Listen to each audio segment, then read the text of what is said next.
Buenos días, hoy 2 de noviembre del año 2025 vamos a iniciar nuestra escuela dominical virtual cristiana con el título, como siempre, y este es Cuando tus acciones causan una interrupción. Es la sesión 3 del texto para adultos de Lightwife, que es el material de escuela dominical de la Convención Bautista del Sur. Ya dijimos que en materia, que en esta sección son exactamente iguales los materiales de inglés y español, por eso no hacemos una distinción entre ambos, lo cual me parece muy agradable. Muy bien, vamos a ver. La idea central: Dios puede redimir nuestros errores. Aplicación para la vida. Me fascinan las historias de encuentros casuales. La historia está llena de ellos y también lo está tu vida. ¿Alguna vez giraste a la izquierda cuando debías haber ido a la derecha? Sí. ¿Alguna vez llamaste a la puerta equivocada? No, eso sí no me ha pasado. ¿Alguna vez hiciste una fila larga y descubriste 30 minutos después que estabas en la fila equivocada? Sí, una vez que estuvimos una hora en un parque y resulta que nada más era para tomarse una foto. Bueno, normalmente no nos parece que estos encuentros sean de los que cambian la vida, pero podrían serlo. Jet Chadwick se equivocó en qué carrera escoger y la ciencia celebra que lo hiciera. James tenía solo 16 años cuando se inscribió en la Universidad de Manchester, esto es en Inglaterra, con la mirada puesta en estudiar matemáticas. Pero resultó que se había matriculado en física. Él decidió quedarse inscrito porque le gustó el profesor con el que habló, el doctor Ernest Rutherford, que es uno de los mejores científicos de su época. Este error de inscripción y este encuentro casual dieron lugar a una entidad de por vida, a una amistad de por vida. ¿Qué tan importante es esto? Resulta que Rutherford, quien estableció el modelo del átomo, inculcó en Chadwick el amor por la física. Chadwick descubrió el neutrón y se convirtió en un pionero de la ciencia nuclear. Tu error también podría ser una oportunidad. A veces nos preguntamos si Dios nos descarta cuando tomamos decisiones apresuradas o pecaminosas. Pero Moisés nos muestra que Dios puede tomar el caos en que convertimos nuestra vida y usarlo para reafirmarnos o definirnos si eso lo permitimos. Muy bien. Ahora, el post que aquí se señala, vemos de la parte izquierda, literalmente cuando se cae, por ejemplo, una bebida en el piso, de inmediato se pone que tengan precaución. Si lo hacemos en un sistema coloquial de los dichos que se utilizan en México, es cuando alguien riega el tepache, es decir, tiene un error. Y en la computación también de repente apretamos teclas que no debíamos y eso provoca errores en la máquina. Eso también es de lo más común. A veces no debiéramos, pero sucede. Las máquinas ponen trampas. Éxodo 2 del 11 al 15. Huida de Moisés a Madián. 11. Un día, cuando Moisés era mayor de edad, fue a ver a sus hermanos de sangre y pudo observar sus penurias. De pronto vio que un egipcio golpeaba a uno de sus hermanos, es decir, a un hebreo. Miró entonces a uno y otro lado, y al no ver a nadie, mató al egipcio y lo escondió en la arena. Recordemos que Moisés había sido educado con los egipcios en la casa real, porque era el hijo adoptivo de la princesa. Pero, pues en su momento, aquí vio que había en su momento un capataz, o no sabemos, que estaba maltratando a un esclavo hebreo, porque recordemos que los hebreos eran esclavos, y de inmediato él lo mató. ¿Era ilegal? Sí, porque pues, él era ese egipcio Y el capataz, pues también el egipcio, literalmente había matado a uno de su sangre.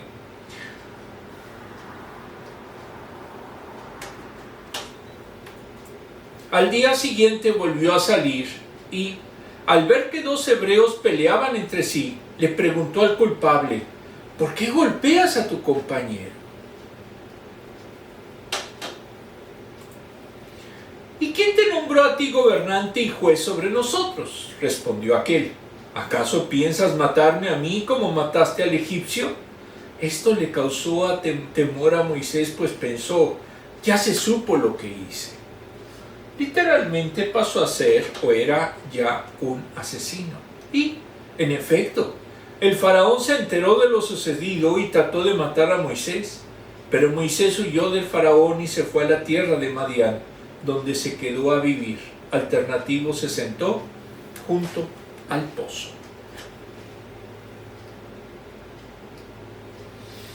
Aquí vemos una representación, no sabemos cómo era Moisés, ni mucho menos a qué egipcio había matado. Lo único que se supo era que había matado a un ciudadano egipcio. Contexto. El tipo de Moisés. En el libro Tipología de James H. Hamilton Jr., editorial CLIE, nos dice que Moisés es el profeta paradigmático del Antiguo Testamento. De la amenaza a su vida en su nacimiento, Éxodo 2, del 1 a 10, a la promesa de un profeta como él, Deuteronomio 18, del 15 al 19, que se une a la afirmación de que todavía no se ha levantado ninguno como él, Deuteronomio 34, del 10 al 12. Todo en Moisés es como una caja de sonido reverberando con el pasado, resonando hacia el futuro antes de que suceda. Moisés crea conexiones e identificaciones tipológicas entre otros profetas, sugiriendo que son instalaciones en patrones proféticos. Primero, cuando Moisés fue rescatado por la hija de Faraón, le puso por nombre Moisés, porque de las aguas lo sacó. Éxodo 2:10. David escribió que envió desde lo alto, me tomó, me sacó de muchas aguas, Salmos 18, segunda de Samuel 22:17. Y vienen después de las imágenes del Sinaí en el Salmo 18 del 7 al 14, Mateo 18 del 8 al 15. En otra parte habla de los abismos de las aguas, por el soplo del aliento de tu nariz, refiriéndose a la división del Mar Rojo, Éxodo 15:8. David parece describir al Señor liberándolo, sacándolo de la forma en que el Señor liberó a Israel del Éxodo, tal como el Señor hizo el pacto del Sinaí con Moisés. Así hizo un pacto con David respecto al futuro rey de su línea, e incluso David se presentó en otra parte como profeta. Segunda de Samuel 23 del 1 al 2, Hechos 2:30. Sus parientes hebreos le respondieron con las palabras: ¿quién te ha puesto por príncipe y juez sobre nosotros? Éxodo 2:15. Este rechazo de sus parientes no es distinto de la forma en que los hermanos de José los rechazaron, Génesis 37, 18 al 28. Así como José y Moisés fueron rechazados por sus parientes, David sería confrontado duramente por sus hermanos y luego perseguido por su pariente israelí Saúl, primera de Samuel 17 a 31. Habiendo huido de Egipto, Moisés se encuentra con su esposa junto a un pozo, Éxodo 2 del 15 al 22. El sirviente de Abraham conoció a Rebeca, quien sería la esposa de Isaac, en un pozo, Génesis 24 del 11 al 15. Y Jacob se encontró con Raquel en un pozo, 29 del 8 al 9. Jesús interactuó con una mujer samaritana, también en un pozo, Juan 4. Cuando el Señor se apareció en una zarza ardiente, la conversación que siguió fue una serie de intercambios entre Dios y Moisés. Le dice que él no es el hombre elocuente de palabras, Éxodo 4:10, pero el Señor le dice que estaré con tu boca y te enseñaré lo que has de decir, Éxodo 4:12. Esos problemas los resuelve diciéndole que estaba con él. Profetas como Isaías y Jeremías reconocieron algún problema con su capacidad de hablar, Isaías 6:5, Jeremías 1:6, Éxodo 6:30. En ambos casos el Señor resolvió el problema. Isaías 6, 6, 7, Jeremías 1 del 7 al 9, Éxodo del 7 del 1 al 2. Y el Señor tomó algo del espíritu de sobre Moisés, y él dijo que era su deseo que todo pueblo tuviera el espíritu, que todos fueran profetas. Números 11, 26 al 29. Esto parece similar a cuando Eliseo pidió doble porción del espíritu de Elías. Segunda de Reyes 2, del 9 al 15. Y José parece señalar un día en el que se haría realidad todo lo que Moisés deseaba, y todo el pueblo tendría el espíritu y serían profetas. Joel 2, del 28 al 29. Mateo 3, del 1 al 2. Hechos 2, del 16 al 21. Entonces no es José, es Joel. Moisés fue traicionado por sus allegados cuando Miriam y Aarón, sus hermanos, hablaron en contra de él. Números 12 del 1 al 9. Como Caín mató a Abel y el trato de los hermanos de José hacia él. Incluso anticipa la traición de David de Ahijofel y luego la de Absalón. Todo esto anticipa el tema del justo que sufre. Todo demuestra que la Biblia está interconectada, que no es aislada, y en el caso de Moisés fue un tipo para todos los profetas. Versículos del 11 al 15. En el libro Comentario Bíblico Contemporáneo de René Padilla y otros, Editorial Kairos y otras, nos dice que la gran diferencia con otros textos antiguos es que Moisés, en lugar de aprovecharse de la libertad que le ofrecía ser hija de la hija de Faraón, él abandonó todo y volvió a buscar los intereses de su propio pueblo. Se puso al servicio de la causa de sus raíces humildes. Estos versículos del 11 al 25 son la primera parte de la vida adulta de Moisés. Él fue a ver a su gente, 2:11, o más específico, a ver su duro trabajo.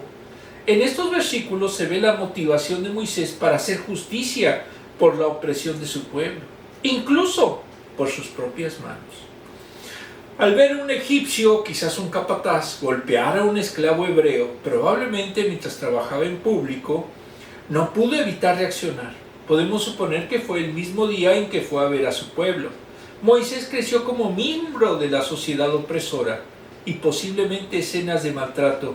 Vio que no habría testigos y mató al egipcio, Hechos 7:24. Al día siguiente, uno de los hebreos que se peleaban le dijo que ¿quién le nombró juez o gobernante sobre nosotros? 2:14.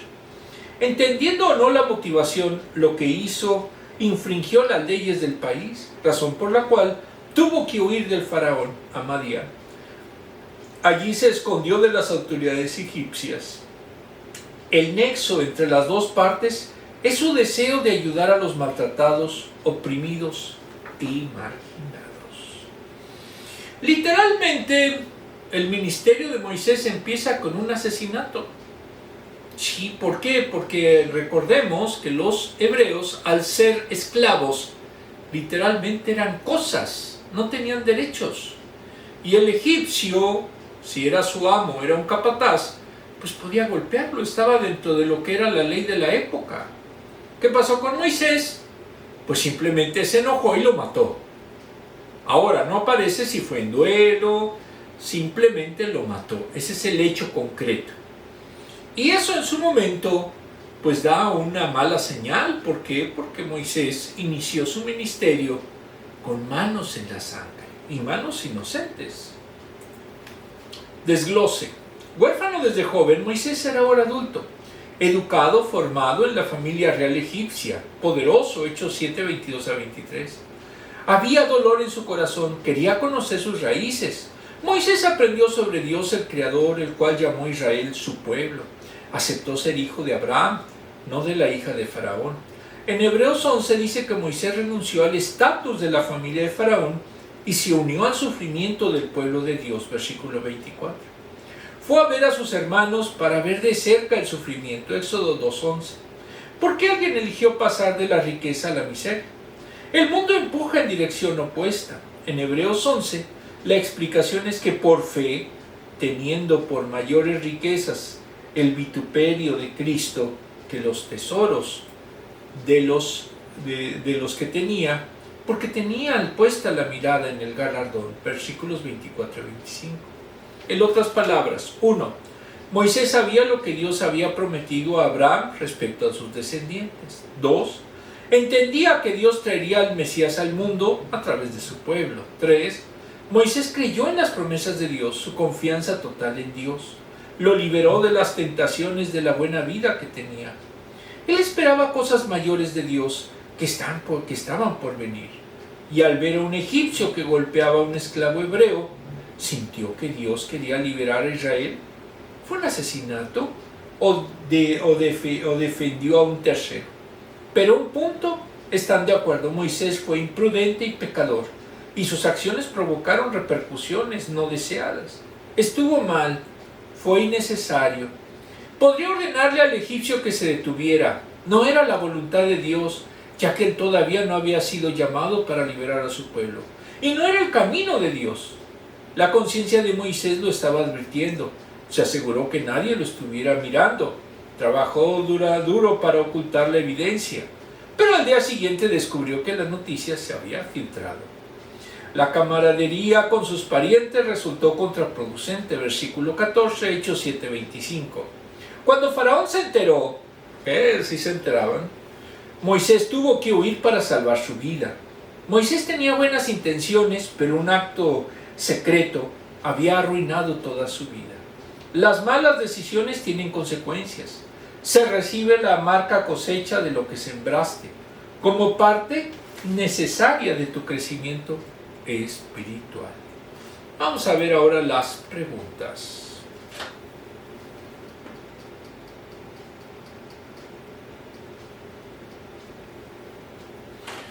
¿Qué error cometiste del que todavía te ríes hoy? Pues los errores de los que he cometido no me río, la realidad es que sí me han costado, pero pues yo creo que todo tiene un porqué y un para qué. Ahora, que en su momento me hubiera gustado no hacer, pues tonterías que de repente no hace. ¿Cómo descubriría la perspectiva que tiene nuestra cultura del pecado y sus consecuencias? La cultura actual no le importa el pecado, entiéndanlo, es más bien pecadora. Y se preocupa cuando alguien no es pecador. ¿Por qué razón? Porque cuando no es pecador, no es light, no es superficial. El pecador es superficial, el pecador no tiene intereses en Dios. El pecador lo único que le interesa es gozar la vida. Hasta hay una canción que así dice. Muy bien, vamos a continuar. Éxodo 2 del 19 al 22. Porque un egipcio nos libró de los pastores, le respondieron. Hasta nos sacó del agua del pozo y dio de beber al rebaño. ¿Y dónde está ese hombre?, les contestó. ¿Por qué lo dejaron solo? Invítenlo a comer. Este es el papá de 7 mujeres que había rescatado Moisés. Imaginen ustedes cuando ve que un hombre fuerte salva a sus hijas, pues desde luego que quiere que se vaya allí con ellos. Moisés convino en quedarse a vivir en casa de aquel hombre, quien le dio por esposa a su hija Séfora. Aprovechó de que era fuerte y además en su momento, pues Moisés, pobrecito, pues consiguió hasta su esposa. Ella tuvo un hijo y Moisés le puso el por nombre Gerson. En hebreo suena como extranjero allí, pues razonó: soy extranjero en tierra extraña. Entonces vemos que Moisés tan se asentó con los madianitas que hasta tuvo un hijo con la hija de aquel hombre que lo cobijó, que después lo volveríamos a ver ya cuando estuviera en el ministerio de Israel. Contexto, versículos del 19 al 22. En el libro de René Padilla, ahora vemos a Moisés ayudar a mujeres madianitas, que eran molestadas por pastores, y el resultado fue positivo, ya que la mujer madianita vio su acción con agrado, versículo 19, porque su propia gente malinterpretó su intención, mientras que en Madián fue visto positivamente. Nadie es profeta en su propia tierra. Vemos cómo los israelitas no estaban listos para recibir ayuda de Moisés, ni él para cumplir los planes del Señor. En el libro Comentario Bíblico de Moody de Charles E. Pfeiffer, editorial Portavoz, nos dice que los madianitas eran un grupo de tribus que descendían de Sétora y Abraham, Génesis 25 del 1 al 4. Aunque parece ser que su hogar estaba en la parte oriental del Golfo de Acaba, eran una nación de nómadas y se introdujeron a Palestina y descendieron por el Negev y la península del Sinaí. Según Éxodo 3:1, con los que Moisés se encontró, debían de estar viviendo cerca del monte Sinaí. Entonces no podemos limitar a los madianitas a un lugar y delocalizar al monte Sinaí en otro. No es bíblico. Jetro, que era sacerdote en Madián, la Biblia no nos dice a qué Dios servía, aunque por su nombre parecía que era converso, Éxodo 8:11. La pasión por los oprimidos forma parte del carácter de Moisés, versículo 17. Reuel, que era el nombre del suegro eventualmente, significa amigo de Dios. Tiene el nombre de Jetro, Éxodo 3:1, 4:18. Gershon significa extranjero aquí, versículo 22. Y se menciona otro hijo, Eliezer. Dios es mi ayuda. Al huir de Egipto, desglose, se enfrentó a una dura realidad. Todo lo que conocía había desaparecido. Estaba solo. Únicamente tenía su ropa. Sí me acuerdo de eso. Sin fuerzas. ¿Aprendería Moisés de su fracaso? Dios nos pone a prueba de manera que nos revelen y nos definen, dependiendo de cómo respondamos. Moisés estaba en el camino correcto. Prueba 1. La vida que en el desierto viajó 480 kilómetros hacia la tierra de Madián. No sabemos exactamente dónde estaban los madianitas. Una tierra baldía donde podía desaparecer. Solo buscaría diario agua, comida y refugio, lo que le concedió Dios. Más tarde, él guiaría a través del desierto Israel, pero primero tuvo que seguir a Dios en su propio éxodo personal, alejándose de los ídolos que representaban a la buena vida que había tenido en Egipto y su propia autosuficiencia.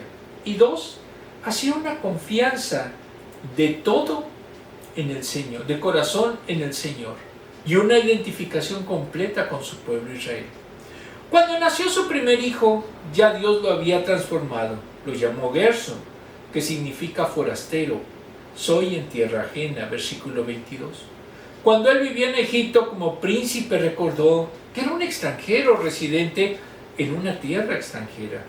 Viviendo en Madián, era otra vez extranjero en una tierra no propia. Esto era una preparación para su liderazgo como pastor de los israelitas a lo largo del peregrinaje de 40 años en el desierto. Prueba 2. Iniciar una familia. En Madián se detuvo en un pozo y hermanas llenaban los abrevaderos para el rebaño de su padre. Un grupo de pastores llegaron y las empujaron a ellas y a su rebaño fuera del camino. Versículo 17. El trabajo de las hermanas se retrasó y su rebaño se vio obligado a esperar. Moisés la rescató, dio de beber al rebaño, impresionó a las jóvenes y a su padre Reuel, también llamado Jetro, el sacerdote de Madián. Moisés fue invitado a cenar y formar parte de esa familia. Se convirtió en esposo y padre, lo que forjó más profundamente su carácter. El liderazgo de servicio y la abnegación, las experiencias de Moisés, nos muestran que Dios puede usar las consecuencias imprevistas que traemos sobre nosotros mismos para forjar algo nuevo. Dios obra en nuestras dificultades para aclarar nuestras lealtades y acelerar nuestra madurez espiritual. Y a veces no lo comprendemos. A veces pensamos que todo lo malo que nos sucede, pues Dios en su momento es malo y no lo entendemos. Pregunta: ¿de qué manera la provisión de Dios para Moisés nos da la esperanza cuando consideramos nuestros errores? Aquí Moisés había matado a alguien. Era un fugitivo, era un delincuente. ¿Y qué sucedió? Pues simple y llanamente, Dios lo mandó a otra tierra y allí consiguió esposa y allí consiguió una nación que lo acogió. Después, con el tiempo, le dio el carácter para lo que sería la misión con Israel. Vamos a ver los últimos versículos. Éxodo 3, del 3 al 10. Así que pensó, ¡qué increíble! Voy a ver por qué no se consume la zarza. Cuando el Señor vio que Moisés se acercaba a mirar, lo llamó desde la zarza. Moisés, Moisés, aquí me tienes, respondió. No te acerques más, le dijo Dios. Quítate las sandalias, porque estás pisando tierra santa. 6. Yo soy el Dios de tu padre, soy el Dios de Abraham, de Isaac y de Jacob. Al oír esto, Moisés se cubrió el rostro, pues tuvo miedo de mirar a Dios. 7. Pero el Señor siguió diciendo, ciertamente he visto la opresión que sufre mi pueblo en Egipto. Los he escuchado quejarse de sus capataces y conozco bien sus penurias. Así que he descendido para liberarlos del poder de los egipcios y sacarlos de ese país, para llevarlos a una tierra buena y espaciosa, tierra donde abundan la leche y la miel. Me refiero al país de los cananeos, hititas, amorreos, freseos, heveos y jebuseos. Han llegado a mis oídos los gritos desesperados de los israelitas, y he visto también cómo los oprimen los egipcios. Así que disponte a partir. Voy a enviarte al faraón para que saques de Egipto a los israelitas, que son mi pueblo. Si ustedes me preguntan por qué se dan los conflictos actuales en Medio Oriente, pues la respuesta está aquí. Los israelitas consideran a esa parte como la tierra prometida. Y los que están actualmente ocupando las tierras que Dios prometió, pues en su momento eran grupos que ya tenían años y que tenían cientos de años, y pues que en su momento son amenazados ¿de qué? De ser expulsados. ¿Es justo? De acuerdo a la visión normal, pues no sería muy justo, pero de acuerdo a la Biblia, pues para el judío cristiano sí es justo. Muy bien, aquí se ve una representación de cómo sería esa zarza y cómo estaría Moisés viéndola, que había fuego, pero no se consumía. Contexto 2. Zarza. En el Diccionario Enciclopédico de Animales y Plantas de la Biblia de Antonio Cruz, editorial CLIE, nos dice que la zarza corresponde a un arbusto muy espinoso que cuando crece mucho puede convertirse en un zarzal, espeso e impenetrable. Es difícil determinar a qué especie botánica se refieren los diferentes textos bíblicos, ya que en Tierra Santa existen numerosos vegetales con espinas, susceptibles de ser candidatos. En el hebreo bíblico se utilizan diferentes palabras para hablar de estas plantas con pinchos. Por ejemplo, karul, que significa o se traduce como espinas, ortigas y ardiente. Job 38:7, Proverbios 24:31, Sofonías 2:9. Deben haberse referido a una planta lo suficientemente grande para que bajo ella se pueda cobijar a personas, y asimismo debe crecer pronto en tierras sin cultivar. Otra palabra es bergani, Jueces 8 del 7 y el 16, que se traduce como espinas y abrojos, posiblemente a especies más pequeñas del género Rubus, abundantes en Palestina y en la península de Sinaí. Incluso la especie Rubus sanctus, a la que vulgarmente se le llama zarza sagrada, según la tradición correspondiente a la zarza ardiente que observó Moisés, son características sus pequeñas flores rosadas, sus numerosas espinas y el hecho de ser muy longeva. Seneg, con H al final, algunos la llaman zarza ardiente. Éxodo 3 del 2 al 4, Deuteronomio 33, 16. Muchos creen que se trata el espino blanco Crategus por Sinaical, una especie que se originó por hibridación entre las especies diferentes, la Craitagus azaroquis y la Craitagus mongina, ambas especies existentes en Israel y Egipto. En la península de Sinaí, la palabra árabe sana se usa también para indicar todos los arbustos con espinas. El zarzal es el lugar que está poblado de zarzas. Lo cierto es que la Biblia, y sea cual fuere la especie a que se refiere, Dios usó a la zarza espinosa que ardía sin consumirse para manifestarse a Moisés, ya que ningún ser humano puede ver directamente a Dios y seguir con vida. Jueces 6 del 22 al 24, Isaías 6 y 5. Significa que hasta los organismos más humildes pueden reflejar la gloria de Dios, como en este caso la zarza. Los hebreos despreciaban todas las plantas espinosas del desierto, ya que fueron malditas por el Creador a raíz del pecado original. Génesis 3, 8.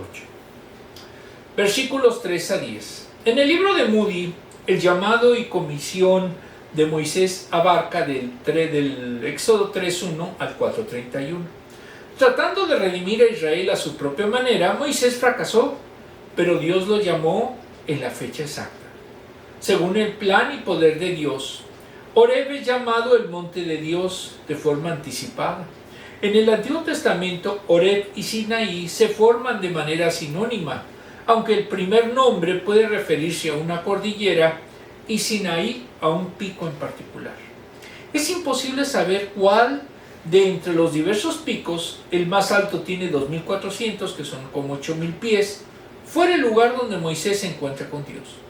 La tradición que tiene 1.800 años sitúa el lugar en el monte Jebel Mosá, monte de Moisés. Debe tener un cierto fundamento, y el pico llamado Horeb se halla seguramente en la vecindad de aquel monte.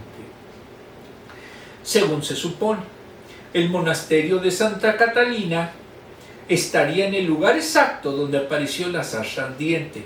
Como Israel no quedará consumido en el horno de la aflicción, así no se quemará la zarza ardiente, porque Dios estará con ella. El ángel de Dios no se trataba de un ángel, sino de la manifestación del mismo Dios. Génesis 16:7, 22:11, 31:11 al 13, 48 del 15 al 16. En los versículos 7 y 8, el Redentor es el Dios mismo. Él vio, oyó y conoció el sufrimiento de su pueblo e iría a librarlo, no Moisés, sino Dios mismo. Leche y miel es una expresión proverbial para una gran fertilidad y abundancia. A los lugares del cananeo, Dios esperó por más de 400 años por una señal de arrepentimiento. Ahora la iniquidad de las naciones amorreas habían llegado a su colmo. Génesis 15:16. En el libro de René Padilla, Dios le da a Moisés en una tarea resumida la de presentarse ante Faraón para sacar al pueblo de Egipto. La segunda parte no contaría con Moisés y era llevarlos a la tierra donde abundaban leche y miel. 3:8. El encargo dado a Moisés lo responsabilizó solo en la primera tarea, el gemido del pueblo que llegó al Señor. Moisés ante el Faraón no podía presentarse, y menos pidiendo a nombre de un Dios que no conocía que dejase liberar a su pueblo. Él se consideró indigno de representar al Señor. Él le dijo que iba a estar a su lado, Éxodo 3:12, y más cuando afirmó que todos le rendirían a culto a Dios en la montaña. Reflexión del libro ¿Cómo sería mi iglesia si Jesús fuera mi pastor?, de Pablo Marsili, editorial CLIE. Capítulo 8. Jesús se acercó a los invisibilizados por la sociedad y les devolvió la dignidad, parte 2. Cuando vemos el ministerio de Jesús a lo largo de los evangelios, nos damos cuenta de que permanentemente tuvo contacto con la pobreza y la marginalidad, no con la riqueza. Su ministerio comenzó en un lugar humilde, sumamente precario. Nació en un pesebre. El primogénito de José y María, no había lugar en el mesón, Lucas 2:7, y finalizó su obra fuera de la ciudad. Jesús, para santificar al pueblo mediante su propia sangre, padeció fuera de la puerta, Hebreos 13:12. Siempre se acercó proactivamente y recibió a marginados, a menesterosos de todo tipo. Su misión fue anunciar el evangelio a los pobres, no solo materialmente, sino espiritualmente, y dar libertad a los oprimidos. Nosotros no solo éramos pecadores y estábamos oprimidos por el pecado, sino que además necesitábamos la luz del evangelio. Esto debe generalizarse a toda la generación caída. Jesús tuvo una especial empatía con los pobres y oprimidos por la invisibilidad de Israel del primer siglo.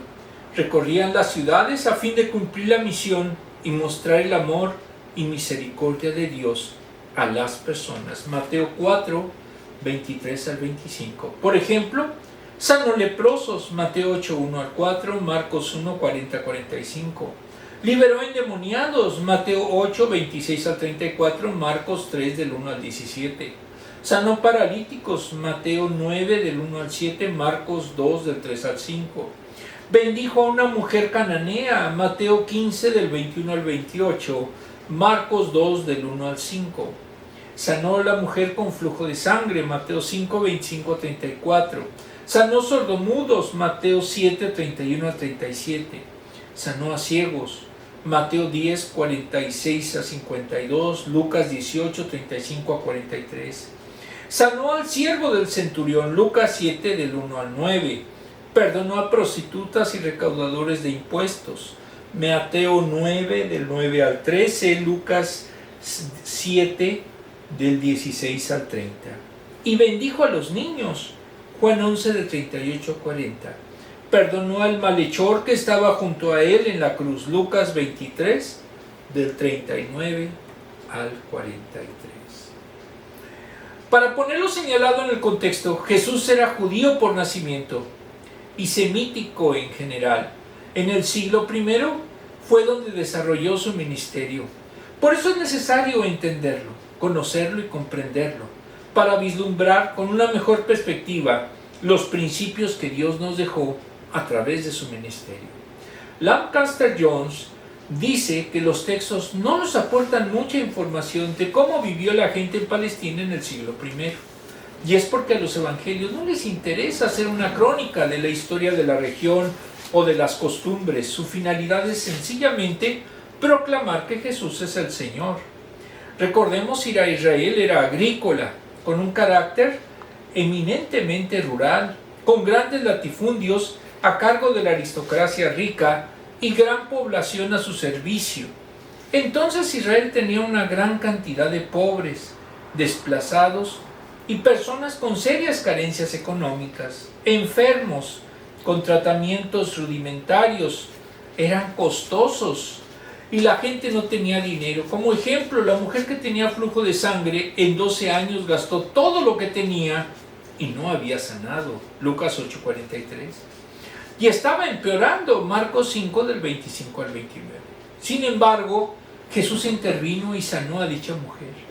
Se restableció por completo su salud, Marcos 5, 33 al 34.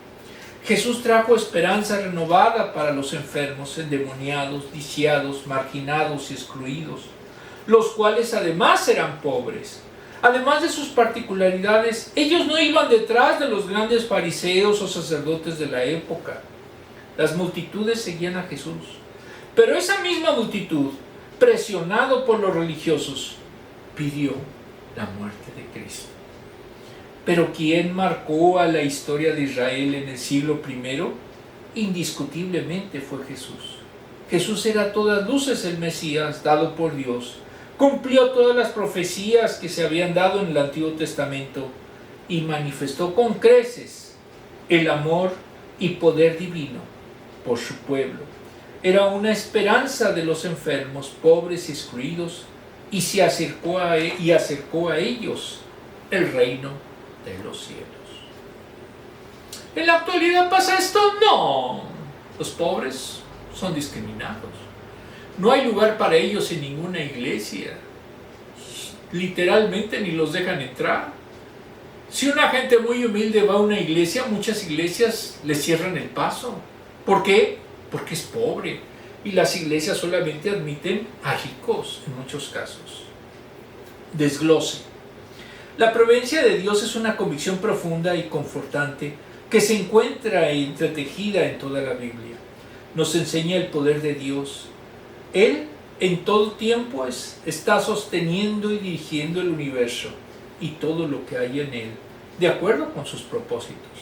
La obra de Dios en los detalles minuciosos y las cosas más grandes significa que nada sucede por casualidad y que todo pasa por una razón.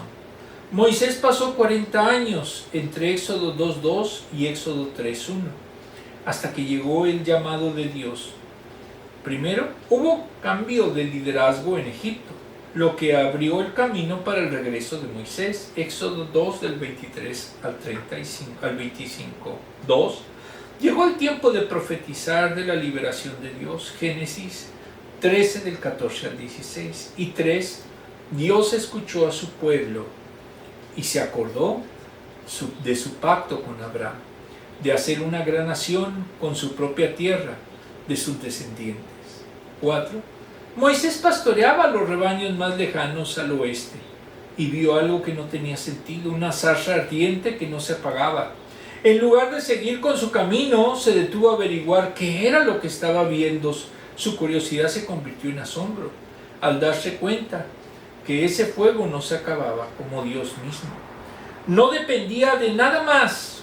Una fuente sobrenatural estaba obrando aquí, mostrando su poder de luz y gloria.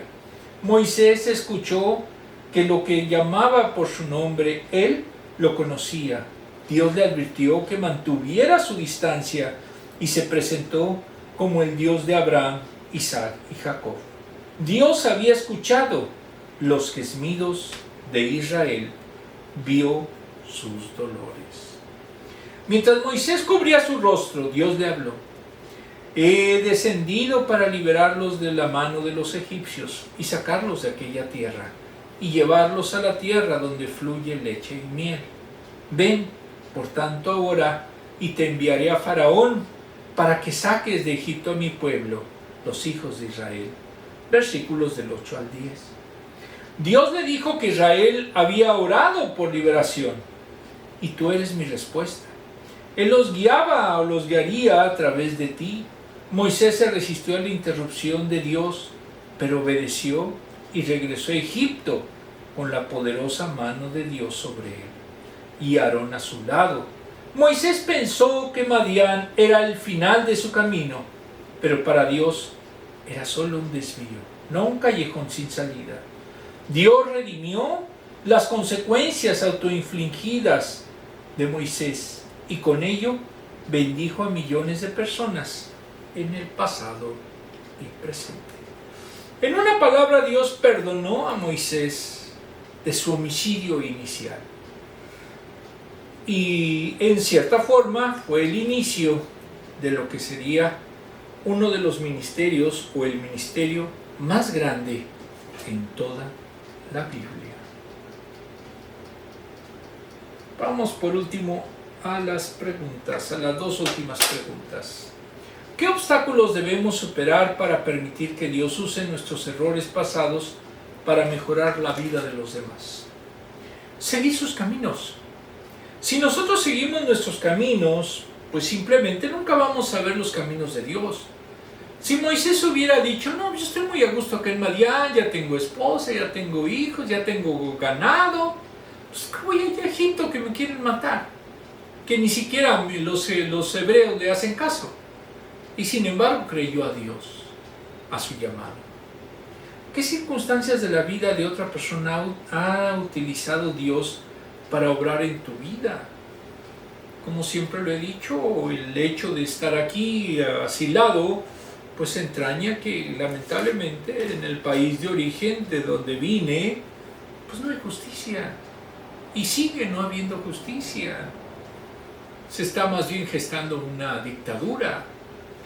Y gracias a Dios, pues estamos en este país, tanto mi esposa como yo. Muy bien. Todos vamos a los últimos versículos. Todos. Éxodo 3, 11 y 12. 11. Pero Moisés le dijo a Dios: ¿y quién soy yo para presentarme ante el faraón y sacar de Egipto a los israelitas? Éxodo. ¿Falta otra? Yo estaré contigo, le respondió, y te voy a dar una señal de que yo soy quien te envía. Cuando hayas sacado de Egipto a mi pueblo, todos ustedes me rendirán culto. Literal, me servirán en esta montaña. Éxodo 3, del 11 al 12. Amantísimo Padre, te damos muchas gracias porque tú nos has permitido conocer un aspecto fundamental de que podemos cometer errores en nuestra vida. Pero si estamos en tus caminos, tú, aún de esos errores, nos darás en su momento bendición. Debemos, eso sí, seguir tu llamado. Y eso es lo fundamental para verdaderamente ser hijos tuyos. Todo esto, Señor, te lo pedimos en el sagrado nombre de nuestro Señor Jesucristo. Amén. Nos vemos el próximo domingo.